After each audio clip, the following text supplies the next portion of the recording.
চোরকি দাড়ি মে তিনকা। যদি দেখা যায় চীনের সঙ্গে ভারতের কোনো সীমান্ত নেই। হ্যাঁ, এটা ঠিক, চীনের সাথে ভারতের কিন্তু কোনো সীমান্ত নেই। আমরা এখন চীনের সাথে যে সীমান্তটি দেখছি তা আসলে ভারত ও তিব্বতের মধ্যে পড়ে। আমরা কেন এই কথা বলছি, চলুন আপনাকে আমাদের দেশ ভারত এবং তিব্বতের সীমান্ত থেকে একটু দূরে ব্ল্যাক সিতে নিয়ে যায়, যেখানে একটি দেশ ইউক্রেন আছে, যার একটি অংশের নাম হলো ক্রিমিয়া। এখন এই ক্রিমিয়াকে অ্যানেক্স করেছে রাশিয়া, কিন্তু এর কারণে ক্রিমিয়া যে রাশিয়ার অন্তর্গত তা পুরোপুরি মেনে নেয়নি বাকি বিশ্ব। আর ক্রিমিয়া যদি রাশিয়ার না হয়, তাহলে তিব্বতই কিভাবে বা চীনের অন্তর্গত হয়ে উঠবে?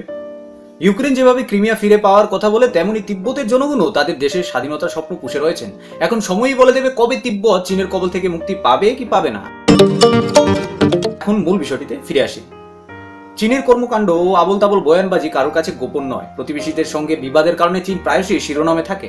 এদিকে অরুণাচল প্রদেশের বিদ্যমান স্থানগুলির নাম পরিবর্তন করে আবারও ড্রাগন চাল চেলেছে চীন। চীনের দাবি প্রত্যাখ্যান করে আমাদের পররাষ্ট্রমন্ত্রী জয়শঙ্কর বলেছেন, নাম পরিবর্তন করলে কোনো প্রভাব পড়বে না, কারণ চীন এটা খুব ভালো করে জানে যে অরুণাচল প্রদেশ ভারতের অবিচ্ছেদ্য অংশ ছিল, আছে এবং থাকবে। চীনের অপকর্মের জবাবে বিদেশমন্ত্রী এস জয়শঙ্কর বলেন, নাম পরিবর্তন করলে কোনো পার্থক্য হবে না। আজ যদি তোমার বাড়ির নাম বদল করে দিই, তাহলে কি সেটা আমার বাড়ি হয়ে যাবে? নাম পরিবর্তন করলে এর কোনো প্রভাব পড়ে না। ভারতীয় সেনাবাহিনী প্রকৃত নিয়ন্ত্রণ রেখার সতর্ক অবস্থানে রয়েছে। আসুন জানি ব্যাপারটা আসলে কি। সম্প্রতি অরুণাচল প্রদেশ নিয়ে আবারও দাবি পেশ করেছে চীন। চীনের প্রতিরক্ষা মন্ত্রক ভারতীয় রাজ্যের নাম জাংনান হিসাবে এটিকে চীনের একটি অংশ বলে দাবি করেছেন এবং বলেছে যে আমরা অরুণাচল প্রদেশকে কখনোই ভারতের অংশ হিসাবে মেনে নিই না।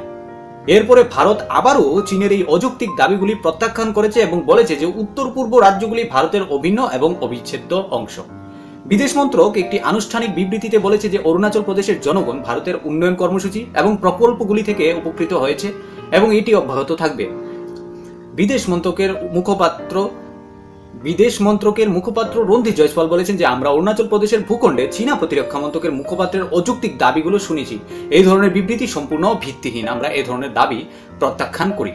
বন্ধুরা, চীন কিছুদিন পর পরই বিভিন্ন ধরনের বিবৃতি দিয়ে থাকে এবং বিশ্বের বিভিন্ন দেশকে উস্কানিমূলক কর্মকাণ্ডে জড়িয়ে ফেলে। যেমন কিছুদিন আগে চীন ঘোষণা করেছিল যে আমেরিকাতে বসবাসকারী সমস্ত চীনের নাগরিক যাতে আমেরিকা থেকে ফিরে আসে, নতুবা এরকম হতে পারে যে ওরা ওখানে রেসিজম বা হ্যারাসমেন্টের শিকার হতে পারে।